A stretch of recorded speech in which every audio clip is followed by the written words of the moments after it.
yung makikita mo na angle sa flywheel, yung talaga yung ginagawa niya, which is cylinder number 1. Okay?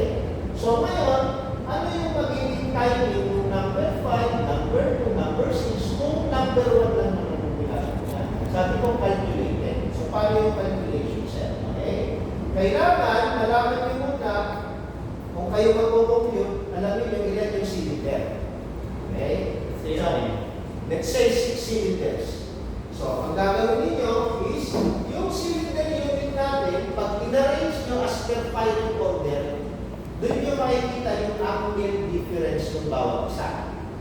Okay? So, paano natin compute yung angle difference? 360 divided by number of cylinders. Okay? So, kung atin yan, 360 divided by 6. Kung 5, 360 divided by 5. Kung siya, 360 divided by 9. Okay, so yun yung magiging angle difference between cylinder unit according to firing order. So in this case, 60 degrees. Ibig sabihin, ang difference ni 5 ay 1, 60. Ang difference nito, 60. Ang difference nito, 60. Then, so on.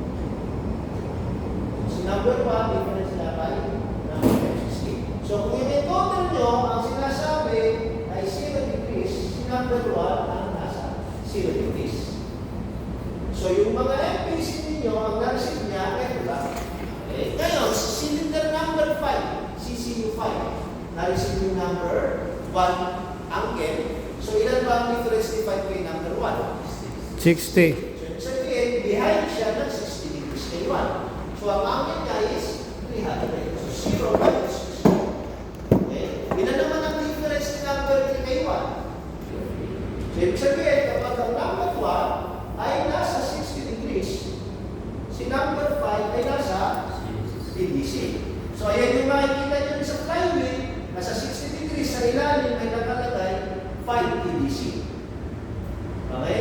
Below 60 degrees. Kasi pag naka 60 degrees si number 1, nasa TDC naman si number 5. Okay?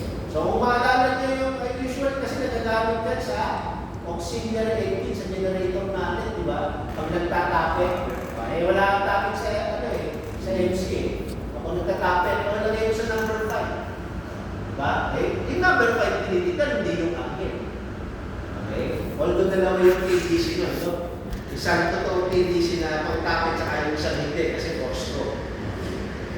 So yun yun siya, no? So ganyan yung binabato ng encoder. Yung position ng liwan, computed lang ng MPC yun. Kaya 5, 3, 4, 6. Ako, 5. Okay? Ano question siya? Yun yung taco system naman. Okay? Then meron tayo tinatawag na pneumatic maneuver